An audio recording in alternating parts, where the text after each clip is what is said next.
They say the loudest sound in the world isn't an explosion. It's the sound of a pen signing a divorce decree that ends 20 years of loyalty.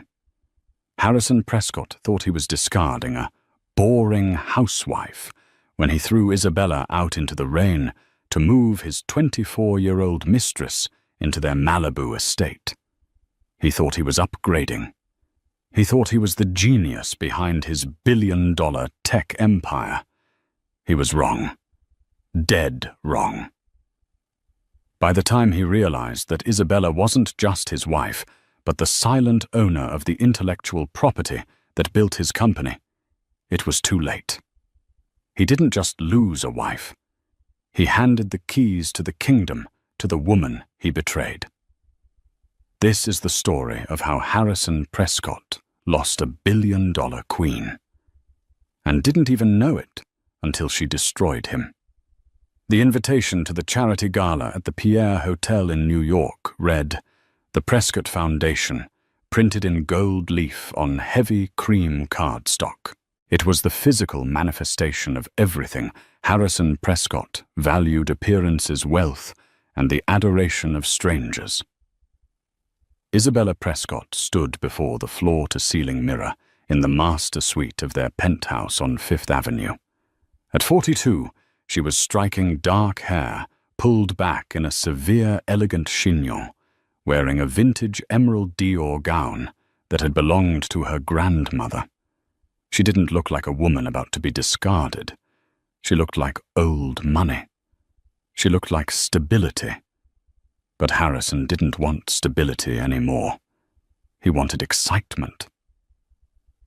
"Are you wearing that?" Isabella turned.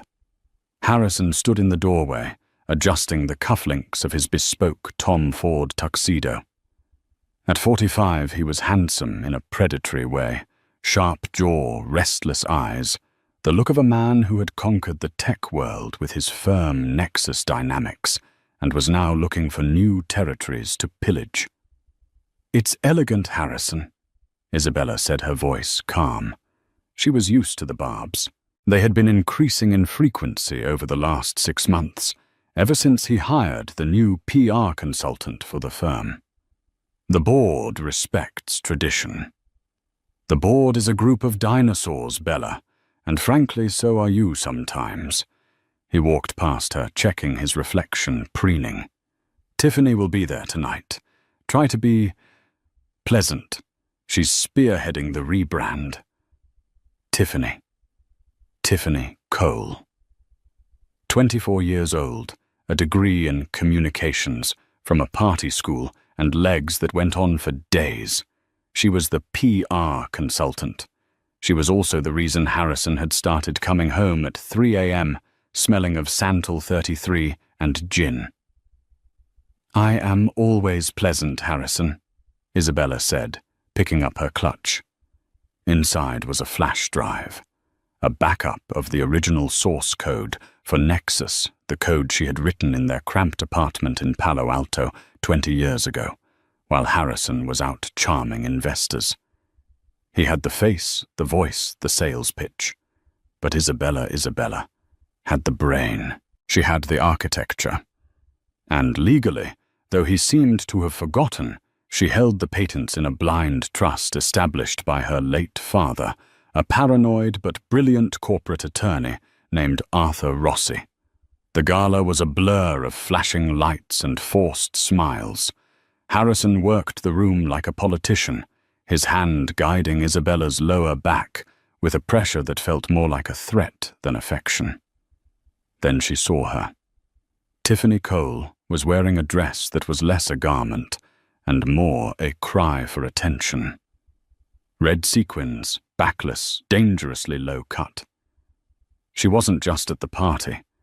She was holding court near the bar, laughing loudly, her hand resting familiarly on the arm of Nexus Dynamics, CFO, joyous in her power. When Harrison saw her, he practically vibrated. He left Isabella mid-sentence with the senator of New York to check on the PR strategy. Isabella watched from the shadows of a potted palm. She watched Harrison approach Tiffany. She saw the look not of a boss to an employee, but of a starving man to a feast. She saw his hand graze her waist. She saw Tiffany whisper something in his ear that made him throw his head back and laugh, a youthful, unguarded laugh Isabella hadn't heard in a decade. She felt a hand on her shoulder. It was Bennett Aurelia, the company's heavy-hitting external counsel, and one of the few men in New York who knew where the bodies were buried. "He's making a mistake, Bella," Bennett said quietly, swirling his scotch. "He thinks he's invincible, Bennett," she replied, not taking her eyes off her husband. Men like Harrison always do. They confuse luck with genius and support with servitude. Bennett paused. "The papers are ready, if you want to pull the trigger." "Not yet," she whispered. "Let him make the first move. If I leave him, I get half. If he throws me out, if he acts on moral turpitude or tries to cheat me, I get everything." That was the clause Dad put in the prenup, remember? Bennett smirked. "Your father was a vicious bastard. I miss him." The humiliation came 2 hours later. Harrison took the stage to make his speech. He thanked the board, the investors, the staff. He thanked Tiffany Cole for her visionary new direction. He did not thank his wife. He didn't even mention her name. When they got back to the penthouse, the silence was deafening. Harrison poured himself a drink and turned to her. His face flushed with the adrenaline of the night and the liquor. "I want a divorce," he said. No preamble, no hesitation. Isabella carefully took off her earrings, placing them on the vanity. "I know. I'm in love with Tiffany," he continued, emboldened by her lack of reaction. "She understands me. She understands the future of Nexus. Bella, let's be honest. You're stuck in the past. You're a homemaker. You haven't contributed to the business in years." Isabella turned to face him. The audacity took her breath away, even though she expected it. "I haven't contributed Harrison, who stayed up 3 nights in a row to fix the kernel panic before the IPO launch in 2014, who restructured the debt when the Series B funding fell through." "Stop it," he snapped. "You proofread some documents. You gave emotional support. Don't rewrite history to make yourself important. I built this, me." He reached into his jacket pocket and pulled out a manila envelope. "My lawyers drafted this. It's generous. You get the Hamptons house a monthly stipend for 5 years, and you keep your jewelry. In exchange, you sign away any claim to Nexus Dynamics and vacate this apartment by tomorrow morning." "Tomorrow?" Isabella asked, her voice dropping to a dangerous whisper. "You're kicking me out of my home in less than 24 hours. Tiffany is moving in on Monday." Harrison said, his eyes cold, devoid of the man she had married. "She wants to redecorate. Get rid of all this dusty antique energy." Isabella looked at the papers. It wasn't a settlement. It was an insult. A stipend. For the woman who invented the algorithm that made him a billionaire.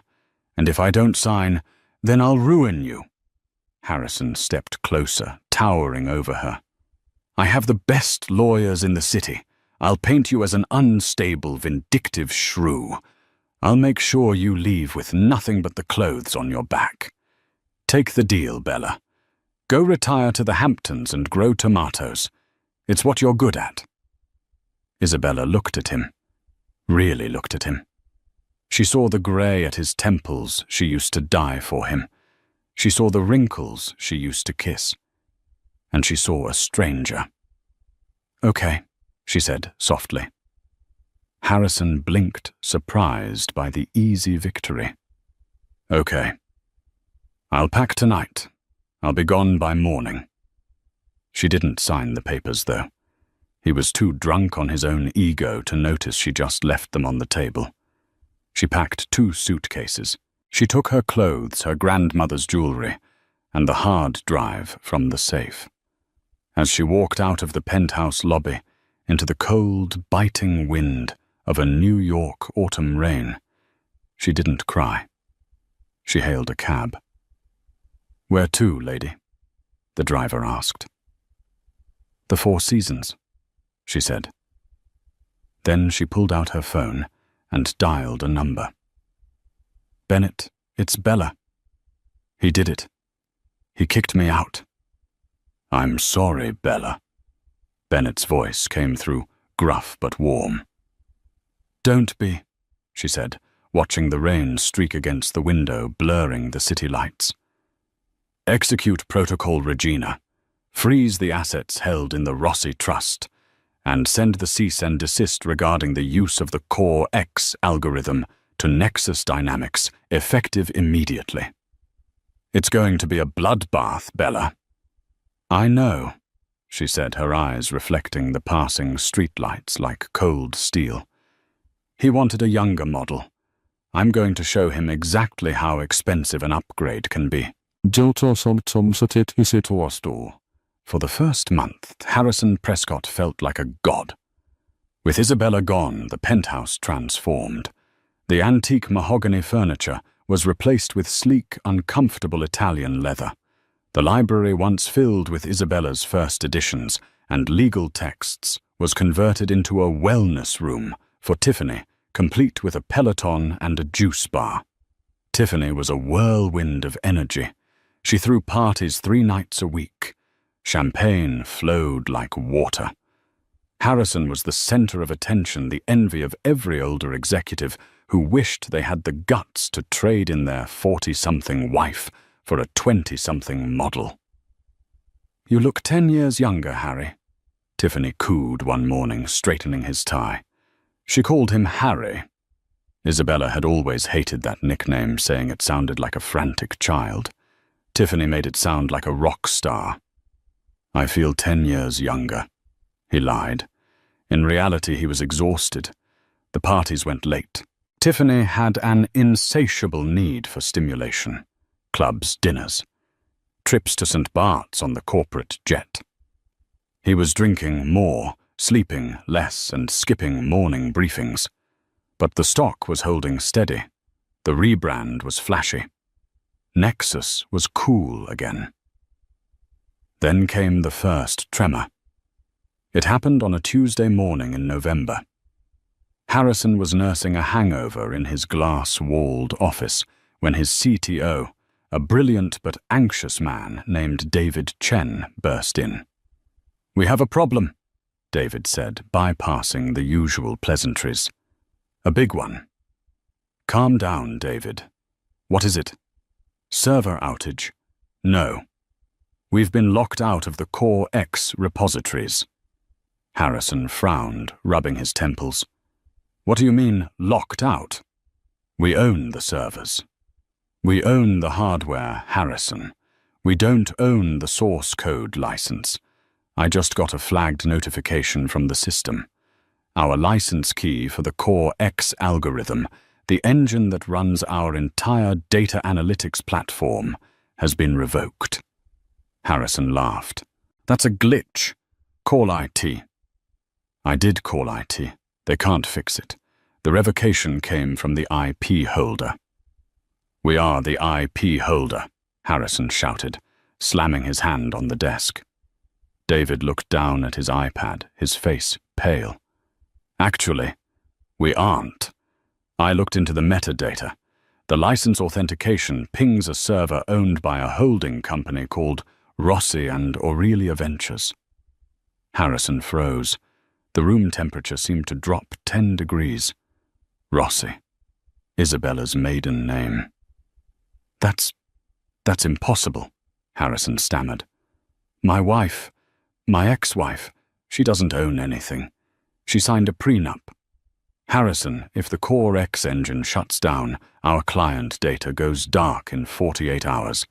Banks, hospitals, logistics firms, they all rely on Nexus. If we go dark, we are looking at billions in lawsuits. We need to get that key back online. Harrison grabbed his phone. His fingers trembled as he dialed Isabella's number. The number you have dialed is no longer in service. He cursed and dialed Bennett Aurelia, his company counsel. Or so he thought. Bennett, fix this. Isabella is playing games with the code. Bennett's voice was calm, almost cheerful. Ah, Harrison, I'm glad you called. I was just about to send over my resignation letter. What? I'm afraid I have a conflict of interest. You see, I represent Rossi and Aurelia Ventures. I always have, since your father-in-law Arthur set it up back in '98. You work for me, Harrison screamed. No, Harrison, I worked for the company, and the company rents its technology from Isabella, always has. You just never bothered to read the technical addendums in the annual reports because you found them boring. Remember? Harrison fell back into his chair, the blood draining from his face. He remembered. Oh, God, he remembered. The late nights Isabella spent with papers spread over the floor. Just sign here, Harrison. It's the IP renewal for the trust. He would sign without looking too busy planning his Forbes cover shoot. Where is she, Bennett? She's unavailable, but she did leave a message. What is it? She said to tell you that she hopes Tiffany is good at coding. Meanwhile, on the other side of the Atlantic, Isabella was sitting in a cafe in Zurich. She wasn't wearing Dior today. She was wearing a sharp, tailored navy suit, her hair loose. She looked vibrant. Across from her sat the CEO of Vanguard Tech. Harrison's biggest rival, a Swiss giant named Julian Thorne. Wait, no. I cannot use Julian. Let's use Elias Thorne. Mrs. Prescott. Elias said, his accent thick and precise. Or should I say, Ms. Rossi? Ms. Rossi is fine. She smiled, sipping her espresso. My engineers have reviewed the architecture you sent over. It is exquisite. It is far superior to what Nexus is currently running. You say you wrote this. I wrote the original Core X, Isabella said. And I've spent the last 5 years quietly developing Core Y.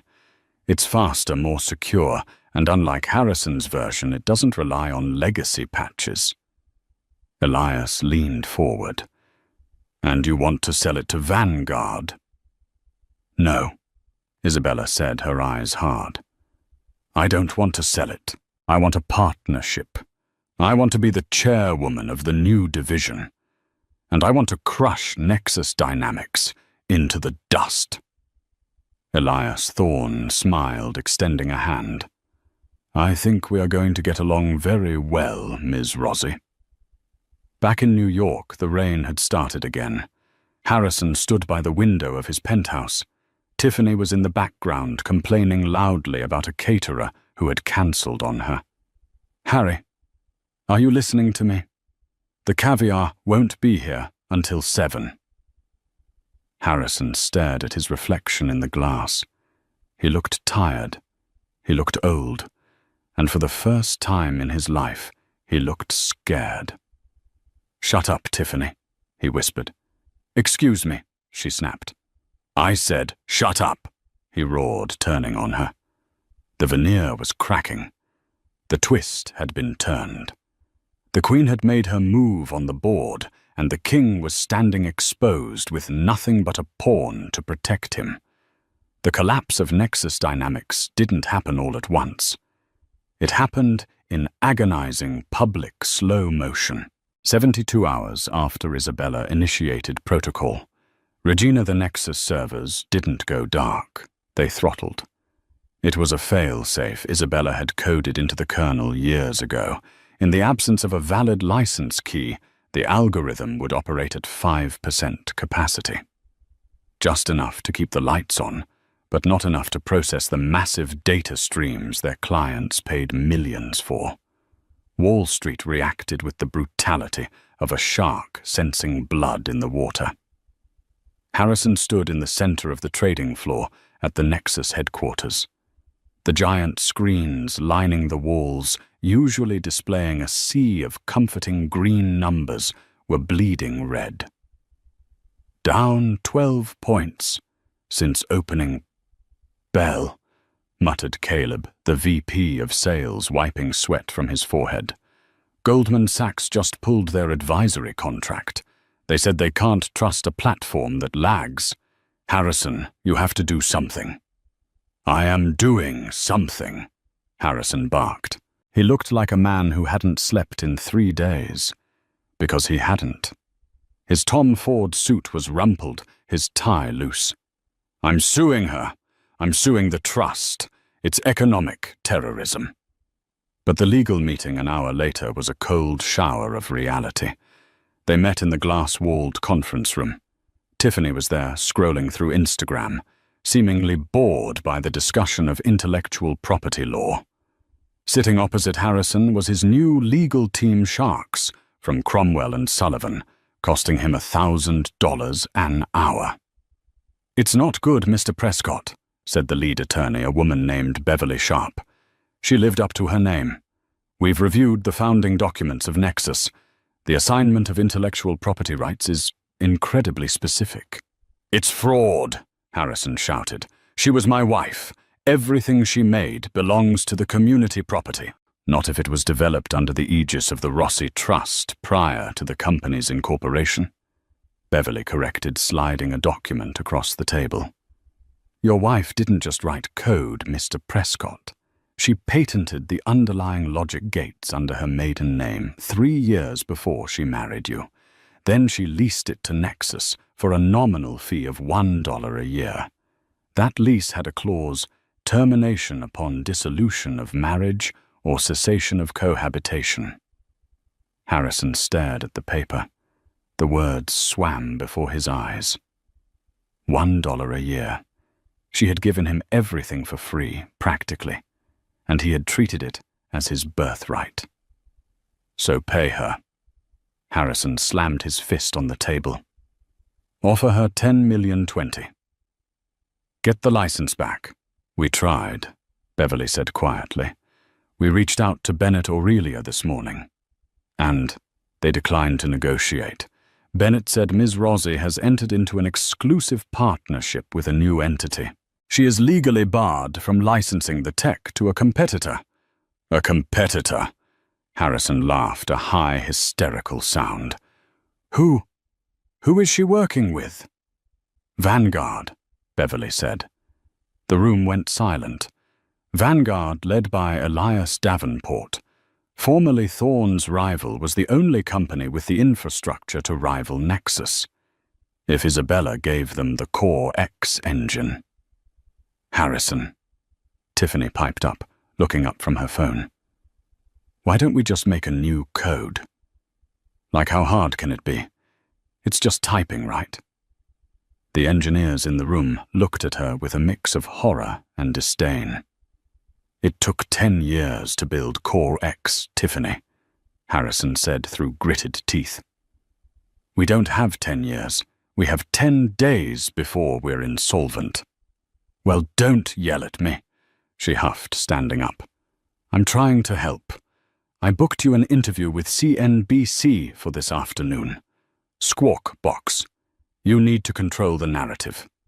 Tell them Isabella is crazy. Tell them she's bitter. A public interview, Beverly warned. That's risky, Harrison. I can handle it, Harrison said, straightening his tie. He needed to feel powerful again. He needed to charm the world. I'll destroy her reputation. If I can't have the code, I'll make sure no one wants to do business with her. It was the biggest mistake of his life. The interview aired live at 4 p.m. Harrison sat under the hot studio lights, sweating despite the heavy makeup.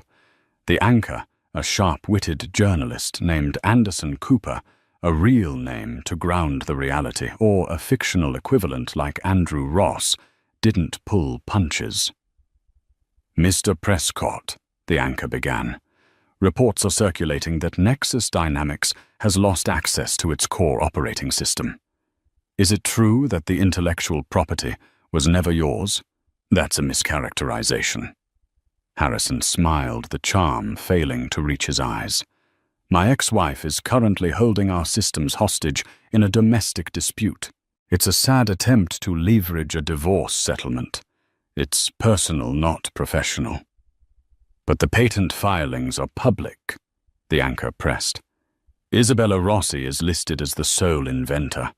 And wasn't she the lead engineer during your Series A funding halls? Isabella, Harrison scoffed. Isabella was a helper. She wrote some early scripts, sure. But the vision, the architecture, that was me. She's a housewife who got lucky with a good lawyer. A housewife? The anchor raised an eyebrow.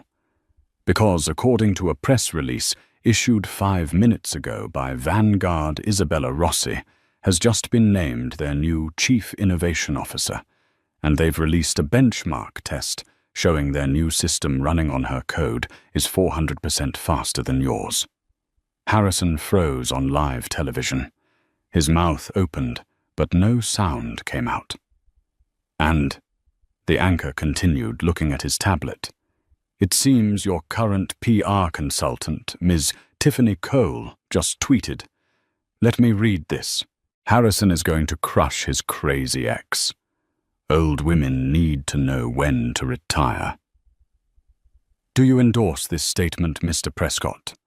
Is this the official stance of Nexus Dynamics? The feed cut to a commercial, but the damage was done. Harrison Prescott hadn't just lost the narrative. He had confirmed to the world that he was a misogynist who underestimated his greatest asset. When he got back to the penthouse, the locks had been changed, not by Isabella, by the landlord. The company credit card on file for the rent had been declined. Harrison sat on the curb of Fifth Avenue, the rain soaking his suit. His phone buzzed. It was a text from Tiffany. This is too much drama for me. I'm going to stay at my mom's. Don't call me. He was alone. And for the first time, the silence of the city didn't sound like opportunity. It sounded like a gavel coming down. 6 months later. The tech world had a short memory for failures, but a long memory for grudges. Harrison Prescott was yesterday's news, a cautionary tale taught in MBA classes under the module Asset Management and Spousal Risk. Isabella Rossi, however, was the moment. The launch event for Vanguard's new AI platform, the Rossi Engine, was held in Silicon Valley at the Steve Jobs Theater. It was the kind of event usually reserved for a new iPhone. Isabella stood backstage, smoothing the lapel of her white Alexander McQueen power suit. She looked radiant. The stress lines that had defined her last years with Harrison were gone, replaced by the glow of purpose.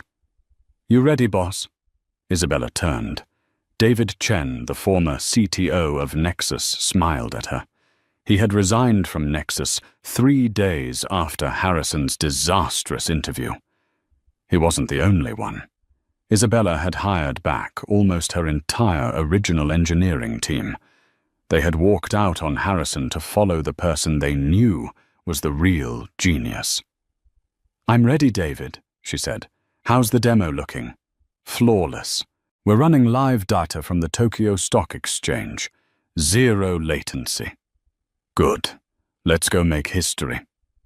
Isabella walked onto the stage to a standing ovation. She didn't need flashy lights or hype men. She just spoke. She spoke about efficiency, about security, and about the future of data. She commanded the room not with volume, but with competence.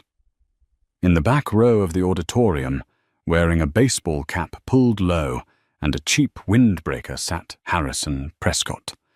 He barely recognized the woman on stage. Was this the woman he had yelled at for buying the wrong brand of sparkling water? Was this the woman he had called boring? She was electric. She was powerful. She was beautiful in a way that Tiffany's vacuous youth could never touch. He looked down at his phone. He had $12 in his checking account. Nexus had filed for Chapter 11 bankruptcy 2 months ago.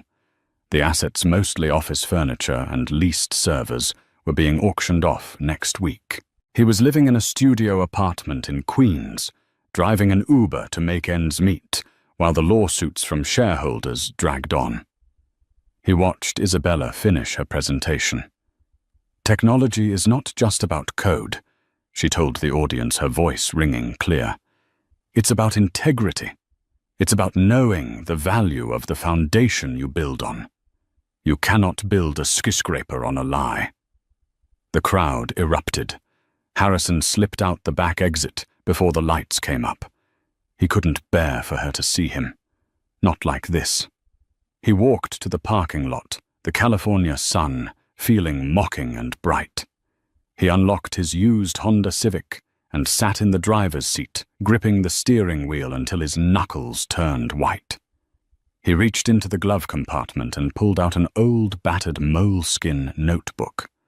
He had found it in a box of stuff Isabella had left behind in the Hamptons house, the one property she allowed him to sell to pay his initial legal fees, a final act of pity. It was her journal from 2004, the year they started the company. He opened it to a random page. October 14th, 2004. Harrison is so stressed about the pitch to Sequoia. I told him not to worry. I stayed up all night rewriting the compression algorithm so the demo will load faster on their terrible Wi-Fi. I didn't tell him I did it. He needs to feel like he won. He needs to feel like the hero. I love him enough to stay in the shadows if it makes him shine. Harrison read the entry, then read it again. Tears blurred his vision, dropping onto the paper, smearing the ink of the woman who had loved him more than he had ever deserved. I didn't tell him I did it. She had been saving him from the beginning. She had been the wind beneath his wings, and he had cut her down because he thought he was flying on his own. His phone buzzed. A notification from the Uber driver app. Pick up at 1 Infinite Loop. Destination SFO Airport. He wiped his eyes. He had to work. He drove to the pickup point. A woman in a sharp suit was waiting, talking on her phone. He pulled up. It was Beverly Sharp, his former lawyer. She opened the back door and slid in. Airport, please, and step on it. She didn't look at the driver. She was too busy on a call. Yes, Bennett, I know, she was saying into her AirPods. I just left the keynote. Isabella was phenomenal. The stock is going to triple by morning. Oh, and about Harrison. No idea. Last I heard, he was trying to dodge a subpoena from the SEC. Sad, really. He had $1 billion queen, and he traded her for a handful of magic beans. Harrison stared straight ahead, his eyes fixed on the road, praying she wouldn't recognize the back of his head. He chose his mistress. Beverly laughed cruelly. And now he's paying the bill. Harrison merged onto the highway. The billboard overhead displayed a massive image of Isabella looking over the valley like a titan. The tagline read, Vanguard, the future is female. He drove in silence, the ghost of his past riding in the back seat, narrating his demise. Queens, New York is a different planet from the penthouse at Fifth Avenue. For Harrison Prescott, it was a purgatory of peeling paint and the smell of stale curry from the restaurant downstairs. It had been 8 months since the fall of Nexus Dynamics. Harrison had sold the Honda Civic to pay off a lingering tax lien. Now he worked the night shift stocking shelves at a Home Depot in Flushing. It was humbling work, the kind that left his back aching, and his hands rough hands that used to sign million-dollar checks without a tremor. He was sitting on his futon, eating instant noodles and watching CNN, when a knock came at the door. It wasn't the tentative knock of a neighbor. It was the sharp, authoritative rap of someone who didn't belong in this building. Harrison opened the door. Standing in the dimly lit hallway, flanked by 2 private security guards, who looked like they chewed glass for breakfast, was Tiffany Cole. She didn't look like the panicked girl who had fled the penthouse. She looked sharper, harder. She was wearing a trench coat that Harrison recognized Burberry straight off the runway, and her blonde hair was cut in a severe, asymmetrical bob. "Hello, Harry," she said, a smirk playing on her lips. "Nice place. Very rustic." "What do you want, Tiffany?" Harrison asked, his voice hoarse. He didn't invite her in. "I'm here to offer you a lifeline," she said, pushing past him into the cramped studio apartment. She wrinkled her nose at the smell of the noodles. "God, look at you. The great Harrison Prescott reduced to this. It's tragic, really." "Get out," Harrison said, though he lacked the authority he once had. "Don't be hasty," Tiffany said, pulling a pristine white envelope from her bag. She tossed it onto the futon. "I have a business proposition. One that could get you back in a penthouse by Christmas." Harrison looked at the envelope, then at her. "I don't have any business. I'm bankrupt, Tiffany. You know that. You helped spend the last of it." "You don't have money," Tiffany corrected, her eyes gleaming with a predatory light. "But you have history, and history is valuable." She began to pace the small room. "I've been seeing someone. A man named Gavin Aurelia. No relation to your old lawyer, thank God. Gavin is a venture capitalist. Specifically, he's a shark who buys distressed assets and sues for sport." "Good for you," Harrison muttered. "Gavin and I have been looking into the original IP filings for Core X." Tiffany continued. "Isabella was smart, I'll give her that. But she made a mistake. Back in 2004, before the trust was finalized, there was a 3-week window where you two were working on the code together in that garage in Palo Alto. No prenup, no trust, just 2 partners." Harrison frowned. So. Tiffany leaned in close, the scent of expensive perfume filling his nostrils sickeningly sweet. "If you were to sign an affidavit stating that you wrote the foundational lines of code during those 3 weeks and that Isabella merely transcribed them, well, that would make the Core X algorithm community property. It would mean she stole it when she transferred it to the Rossi Trust." Harrison stared at her. "That's a lie. You know it's a lie. I couldn't write a line of code if my life depended on it." "Does it matter?" Tiffany laughed. "It's a he said, she said. But with Gavin's lawyers, we can tie Isabella up in court for years. We can freeze Vanguard's assets. We can tank her stock price. And to make the lawsuit go away, she'll settle. Gavin estimates a settlement of $100 million. She pointed a manicured finger at his chest. "Your cut would be 10%. $50 million, Harry. You could be a king again." Harrison looked at the envelope. $50 million. It was freedom. It was his dignity back. It was a way to punish the woman who was currently on every magazine cover in the world, while he rotted in Queens. "All I have to do is lie," Harrison asked quietly. "All you have to do is sign." Tiffany smiled. "We have the affidavit drafted. We even have witnesses lined up who remember seeing you working on the code. It's a slam dunk." Harrison picked up the envelope. He opened it and read the document. It was a masterpiece of fiction, painting him as the tragic genius and Isabella as the conniving thief. "I need a day to think about it," Harrison said.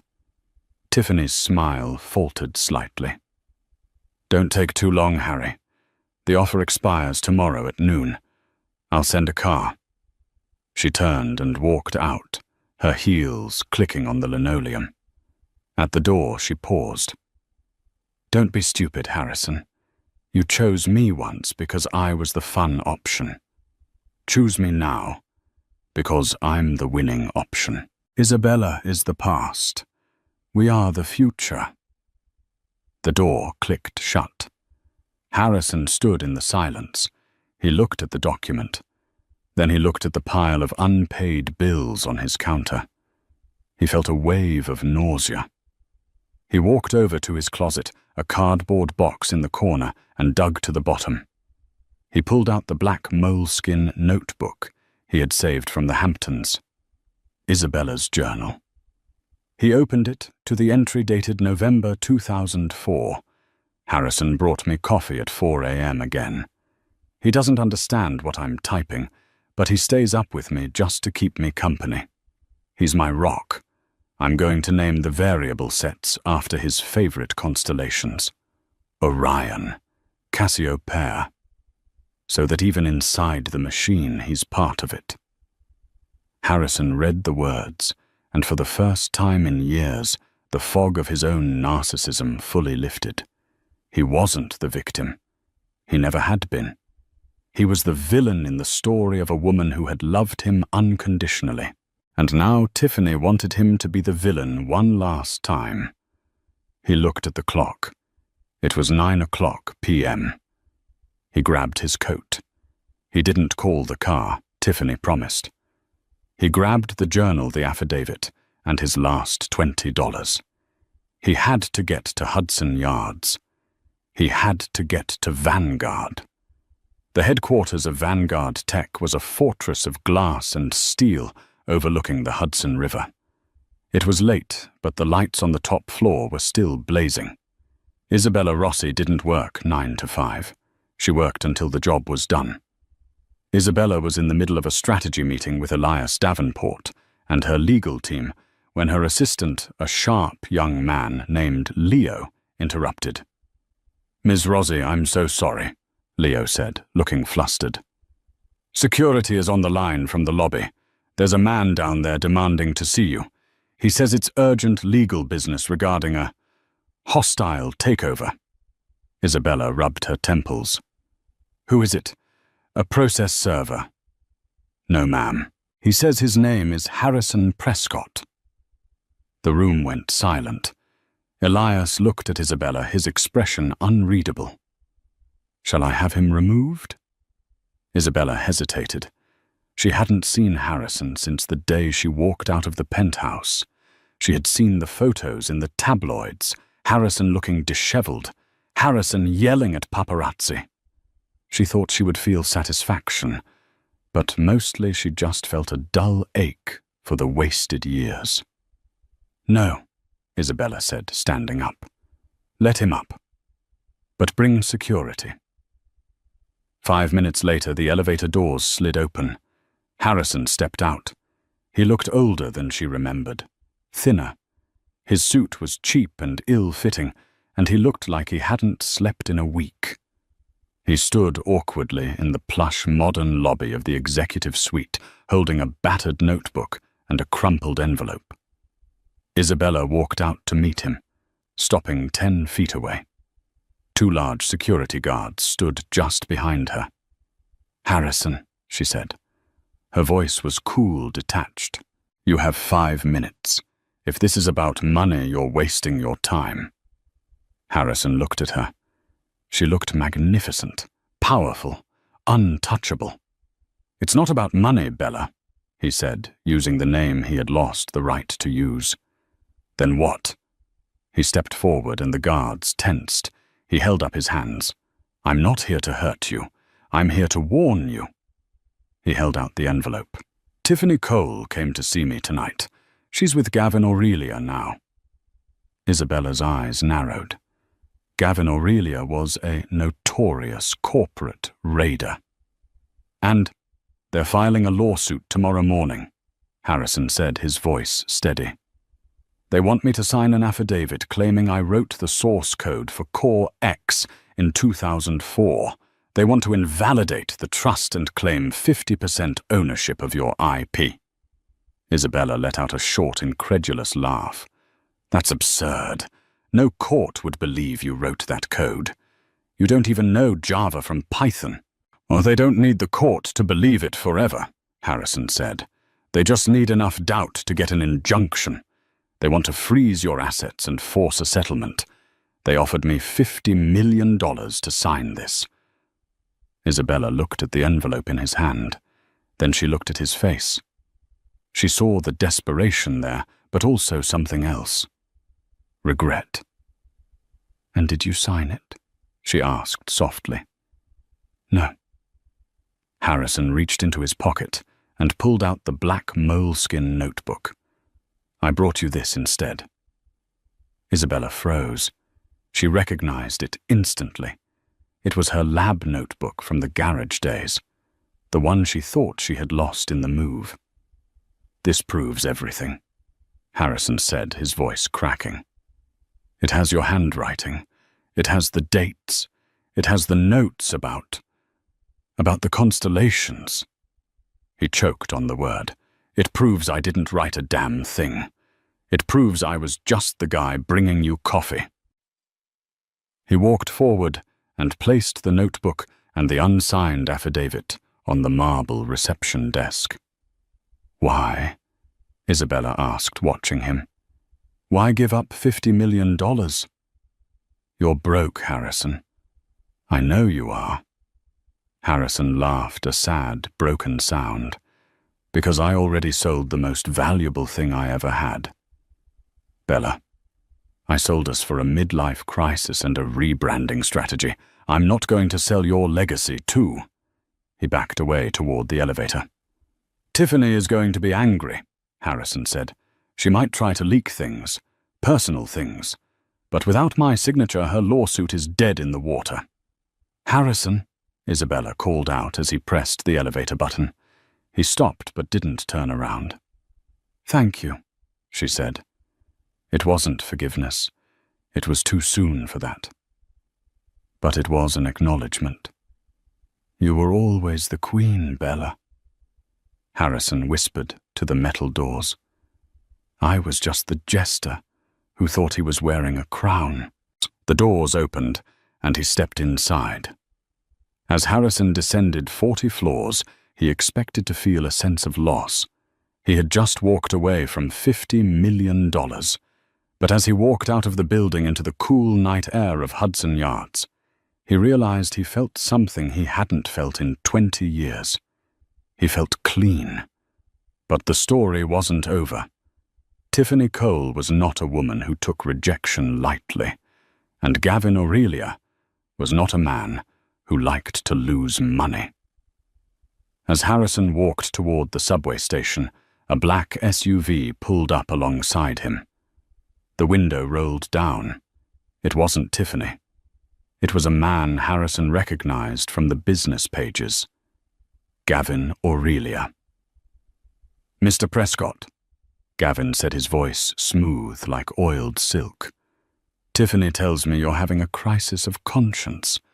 That's very noble, very quaint." Harrison kept walking. "I'm not signing, Gavin. Find another patsy." The SUV kept pace with him. "Oh, I don't need you to sign any more, Harrison. You see, Tiffany has a backup plan, and unfortunately for you, it involves the police." Harrison stopped. "What are you talking about? Embezzlement?" Gavin smiled. "During your time at Nexus, Tiffany has been reviewing the old books. It seems she found a series of wire transfers authorized by your login credentials to offshore accounts. Fake, of course, but very convincing. Unless what?" Harrison demanded. "Unless you go back up there." Gavin pointed to the glowing tower of Vanguard, "and you retrieve that notebook, and you bring it to me. Tonight." Harrison looked at the tower. He looked at the SUV. The trap had snapped shut. He had tried to be the hero, but the past was a sticky web. "I can't go back up there," Harrison said. Then you're going to jail, Harrison, Gavin said cheerfully. And I suspect you won't last long in Rikers Island. Harrison stood on the corner of 34th Street.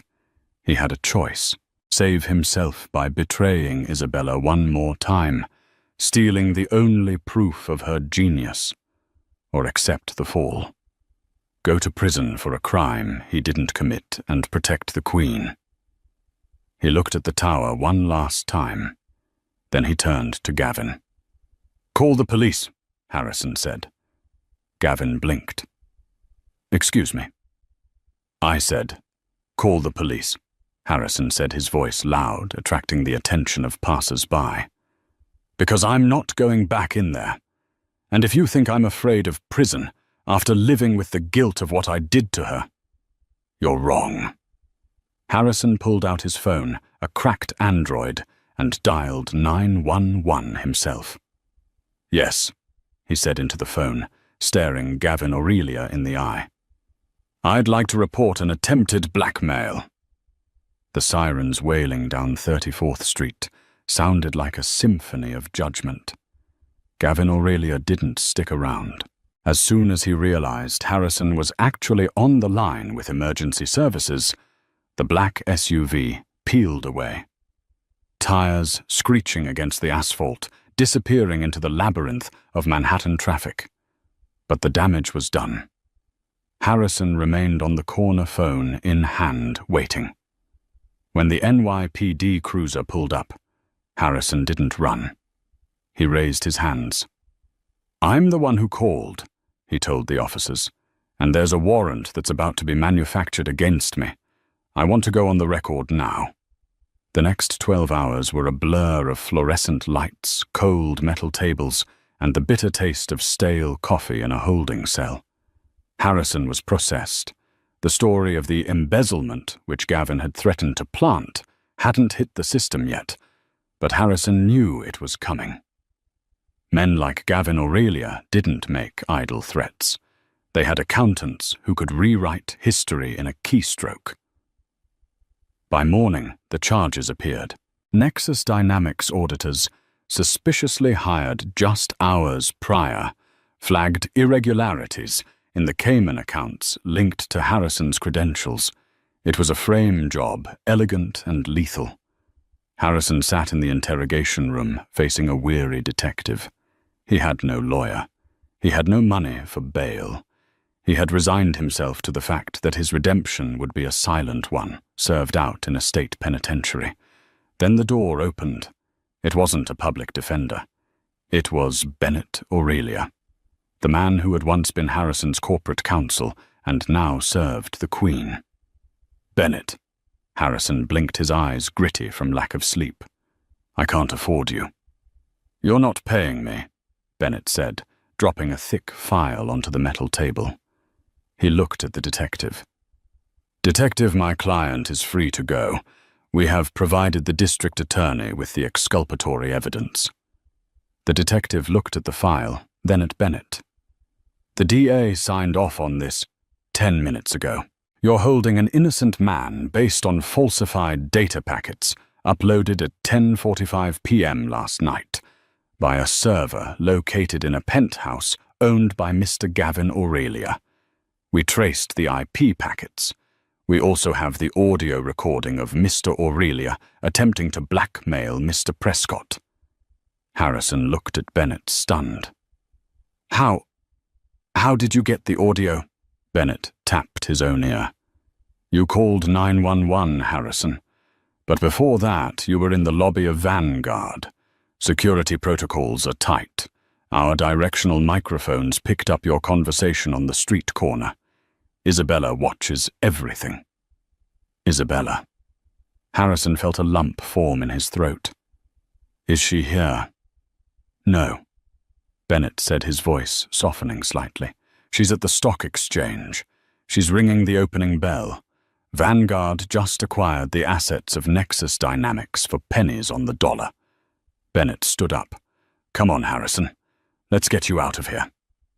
They walked out of the precinct into the blinding morning sun. A black town car was waiting. "Where are we going?" Harrison asked. "I'm going to the office," Bennett said. "You are going wherever you want. But Isabella wanted you to have this." Bennett handed him a plain white envelope. Harrison opened it. Inside was a cashier's check. It wasn't for $50 million. It wasn't for $1 billion. It was for $250,000. And there was a note handwritten in that familiar, elegant script. "Harrison, this is the seed money you used to start Nexus in 2004. It was your savings. You put it all on the line once for a dream. Take it and build something real this time. Something that belongs to you. The journal is safe. The seed is safe. Don't look back." Bella Harrison stared at the check. It was a fortune to him now. But more than that, it was a clean slate. She hadn't given him charity. She had given him a refund on his initial investment in their life together. She was returning his stake, severing the last financial tie, and setting him free. "Thank her for me," Harrison whispered. "I will," Bennett said. He opened the car door. Oh, and Harrison Tiffany Cole was arrested an hour ago at JFK. She was trying to board a flight to Dubai with a bag full of stolen corporate hard drives. Gavin Aurelia is currently negotiating a surrender. You don't have to worry about them anymore. Harrison watched the town car drive away. He stood on the sidewalk, holding the check that represented his past and his future. He didn't buy a penthouse. He didn't buy a suit. Harrison Prescott moved to a small coastal town in Maine. He bought a rundown hardware store that was about to go out of business. He fixed it up himself, sanding the floors, painting the walls, learning the inventory. He worked with his hands. He talked to locals who didn't know who he was and didn't care about algorithms or IPOs. They just wanted to know which primer was best for a deck. 3 years later.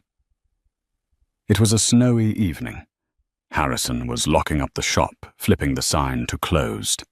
He walked into the back office, shaking the snow off his coat. On the small TV in the corner, the news was playing. And in business news, tech mogul Isabella Rossi has been named Time magazine's Person of the Year. Her company Vanguard Nexus has just pledged $1 billion to global education initiatives. When asked about her success, Ms. Rossi said she learned the hard way that loyalty is the only currency that matters. The camera zoomed in on Isabella. She was older now, lines of wisdom etched around her eyes, silver streaking her dark hair. She looked formidable. She looked happy. Harrison smiled. He reached into his desk drawer and pulled out a small framed photo. It wasn't of him and Isabella at a gala or on a yacht. It was a Polaroid from 2004.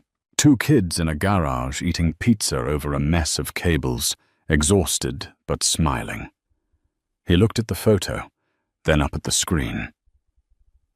"Long live the Queen," he whispered. He turned off the TV, grabbed his keys, and walked out into the cold, clean night air. He had lost $1 billion, but for the first time in his life he wasn't poor.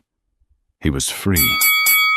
Harrison Prescott's story is a brutal reminder that in the game of life you never truly know the value of what you hold until you let it go.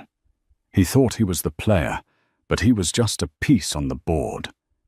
He chased the glitter of a mistress and the ego of a CEO title, only to realize that the real power, the brilliance, the loyalty, and the foundation of his success was the wife he left behind.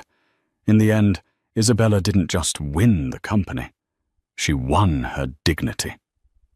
And Harrison? He found redemption not in getting his billions back, but in finding the humility he lost along the way. It's a lesson for all of us: cherish those who build with you in the dark, because they are the only ones who will truly shine with you in the light. If this story hit home for you, if you've ever felt underestimated or betrayed, hit that like button. It helps us share these stories with more people. And don't forget to subscribe and turn on notifications so you never miss a drama, a twist, or a lesson in karma. What would you have done if you were Isabella? Would you have given him the money or left him with nothing? Let me know in the comments below. See you in the next story.